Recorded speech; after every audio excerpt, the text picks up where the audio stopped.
नमस्कार साथियों, good evening. आप कैसे हैं? मैं आपका अपना दोस्त असिस्टेंट प्रोफेसर धीरज शर्मा। आज अपने बात करेंगे चौहान वंश के बारे में।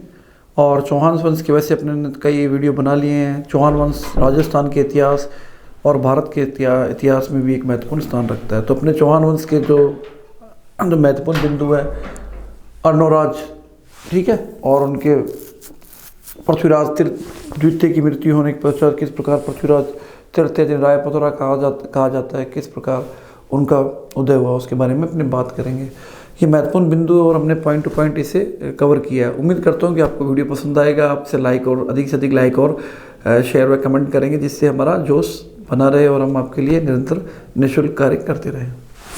अब बात करेंगे अर्णोराज व काचन देवी का पुत्र।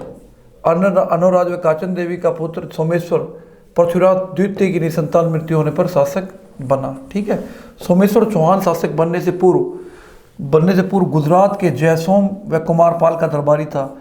जयसोम व कुमारपाल का दरबारी था। ठीक है, हमें पता होना चाहिए उससे पूर्व जयसोम व कुमारपाल का दरबारी था सोमेश्वर ने अपने पिता अर्णोराज की मूर्तियां बनवाकर नवीन मूर्ति कला को प्रोत्साहन दिया।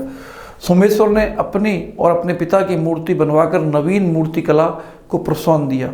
मतलब एक क्वेश्चन बन सकता है कि चौहान शासकों में से किस शासक ने अपनी स्वयं की मूर्ति बनवाकर साथ में अपने पिता की मूर्ति बनाकर नवीन मूर्ति कला को प्रोत्साहन दिया? उत्तर क्या हो जाएगा? सोमेश्वर। ठीक है, सोमेश्वर व पत्नी कपूर देवी। सोमेश्वर व पत्नी कपूर देवी के दो पुत्र हुए। ठीक है, उनकी जो पत्नी थी कपूर देवी, जो कि पृथ्वीराज चौहान की माता थी, हम सब उनको जानते हैं, किंतु उनके दो पुत्र थे, पृथ्वीराज और पृथ्वीराज और हरिराज, और एक पुत्री भी थी, उसका नाम क्या था? प्रथा। पुत्री का नाम क्या था? प्रथा। ठीक है, पृथ्वीराज विजय के अनुसार सोमेश्वर चौहान ने पृथ्वीराज विजय के अनुसार, बात चल रही पृथ्वीराज विजय, लेखक कौन थे? जैनक थे। विजय के अनुसार सोमेश्वर चौहान ने कोंकण के सिलाहार वंशी राजा मल्लिकार्जुन का वध किया। सिलाहार वंशी, जो कोंकण में सिलाहार वंशी शासक थे, उन मल्लिकार्जुन का वध उन्होंने किया। ठीक है, कपूर देवी का विवाह सोमेश्वर के साथ संपन्न करवाया। ठीक है, कपूर देवी 1 वर्ष के लिए सोमेश्वर की मृत्यु के बाद, ठीक है, पृथ्वीराज चौहान तृतीय की संरक्षिका बनी। इसका अर्थ यह है कि उनके जो पृथ्वीराज विजय के अनुसार सोमेश्वर की मृत्यु के बाद 1 वर्ष के लिए जब पृथ्वीराज चौहान अल्पवयस्क थे, तो उनकी संरक्षिका कौन बनी? उनकी संरक्षिका बनी उनकी माता कपूर देवी।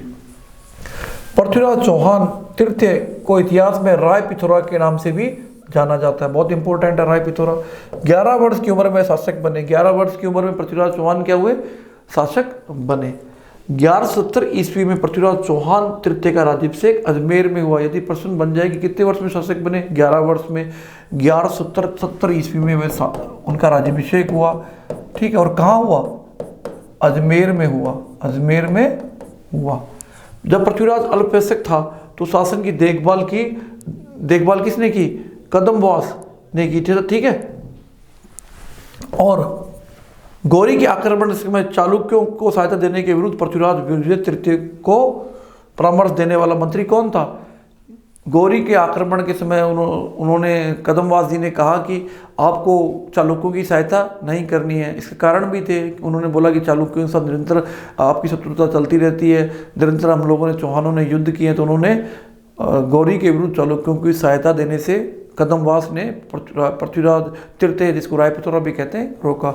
और आरपीसी में क्वेश्चन भी बन चुका है। इससे पूर्व कॉलेज असिस्टेंट प्रोफेसर के एग्जाम में आ चुका है, और उससे पूर्व भी 1-2 एग्जाम्स में आ चुका है। तो ये काफ़ी महत्वपूर्ण क्वेश्चन है, इसे देख ले। 1178 ईस्वी में सर्वप्रथम अपने चचेरे भाई नागार्जुन के विद्रोह का दमन किया। 1178 ईस्वी में सर्वप्रथम उन्होंने अपने चचेरे भाई नागार्जुन के विद्रोह का भी दमन किया। कैमास या कदम्बास की सहायता से पृथ्वीराज तृतीय ने गुरुग्राम के युद्ध में पराजित किया। कैमास की सहायता से या कदम्बास की सहायता से उन्होंने गुरुग्राम, मतलब आधुनिक गुड़गांव जिला के गुरुग्राम, जिसको पुराने समय में गुड़गांव, अब थोड़े दिन पहले गुड़गांव बोलते हैं, अब उसका नाम गुरुग्राम हो गया, वहाँ पर पराजित किया। 1178 ईस्वी में सर्वप्रथम अपने चचेरे भाई नागार्जुन के विद्रोह का दमन किया। कैमास की सहायता से पृथ्वीराज तृतीय ने चालुक्यों को परास्त किया।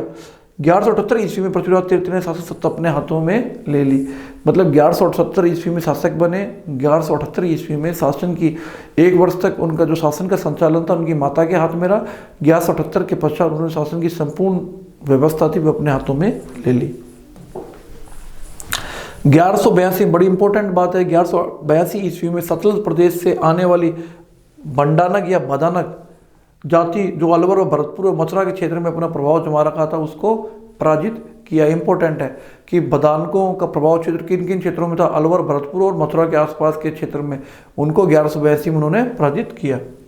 1182 ईस्वी में उन्होंने बुंदेलखंड या जिजाग भुक्ति या महोबा के चंदेल शासक परमादिदेव को पराजित किया, जिसे तुमुल का युद्ध कहते हैं। जिसे तुमुल का युद्ध भी कहते हैं, इस युद्ध को तुमुल का युद्ध भी कहते हैं, जिसमें आला और उदल जो कि परमादिदेव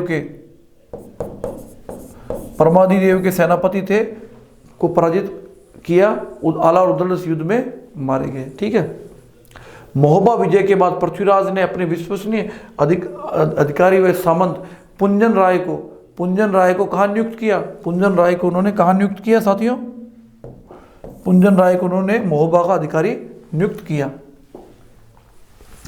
1184 ईस्वी में नागौर के युद्ध में गुजरात के चालुक्य वंशी शासक भीमदेव द्वितीय की सेना के साथ लंबे समय तक संघर्ष जारी रखा। ठीक है। उन्होंने महोबा के नागौर के युद्ध के बाद 1184 के नागौर के युद्ध के बाद उन्होंने गुजरात के चालुक्य शासक भीमदेव द्वितीय के साथ उन्होंने लंबे समय तक संघर्ष को जारी रखा।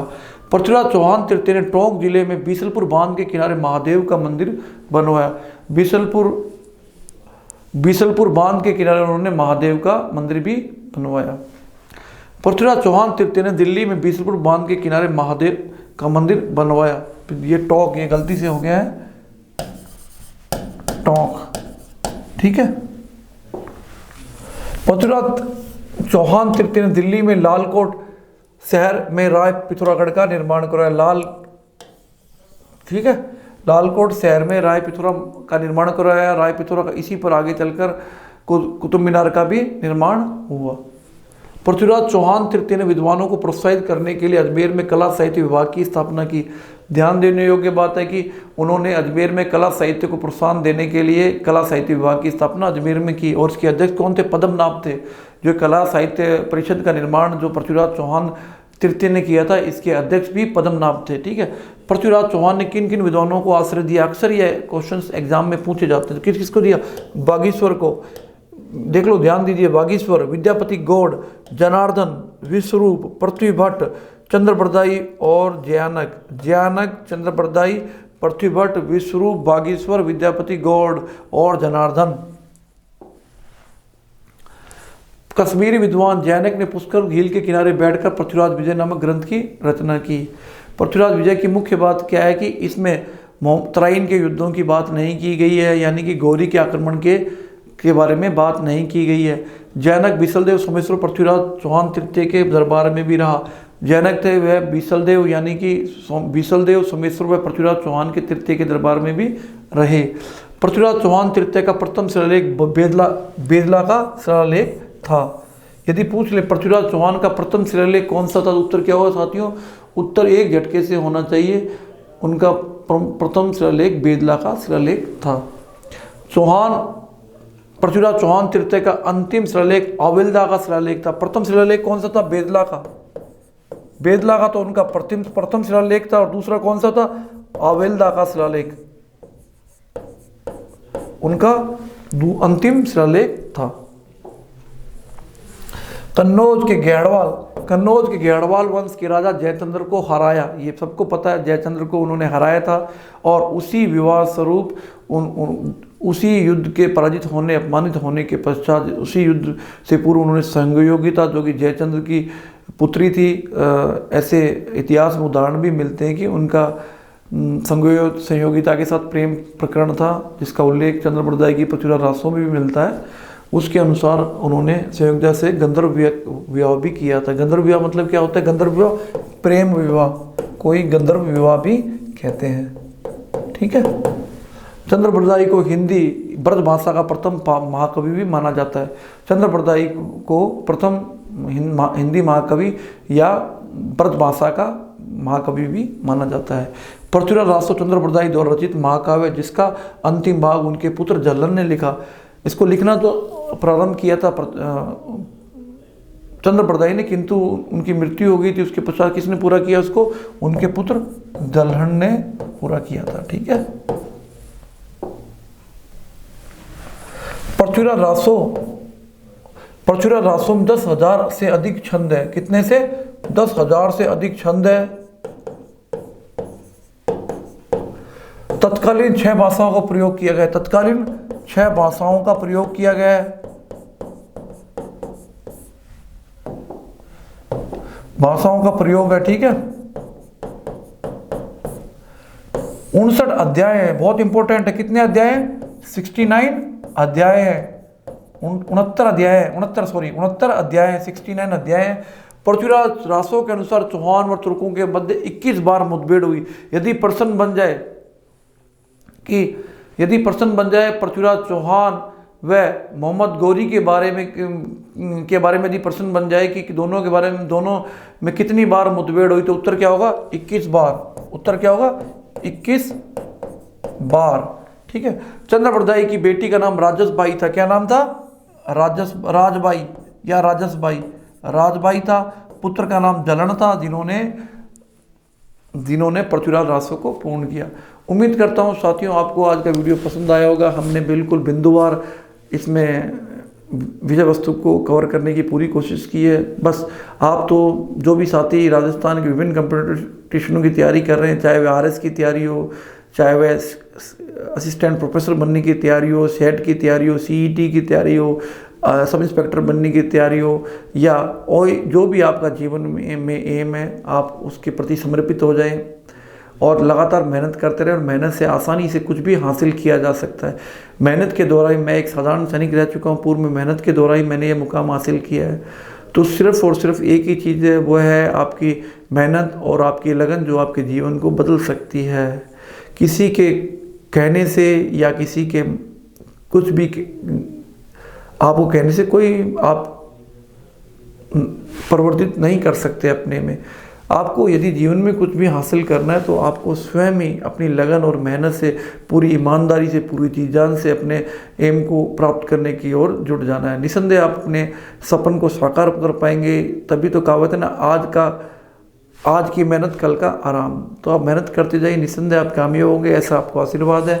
आप जो भी मैंने पढ़ा है उसके संक्षिप्त नोट बना लें, आप अच्छा ही करेंगे, ऐसा मेरा मानना है। हाँ, कुछ त्रुटियां हो जाती है क्योंकि टाइपिंग अभी नया हूँ क्षेत्र में, किंतु धीरे धीरे सुधार हो जाएगा। जय हिंद। उम्मीद करता हूँ कि आप मेहनत करते रहेंगे और निसंदेह आपके सामने बहुत ही अच्छे रिजल्ट आगे आएंगे। जय हिंद।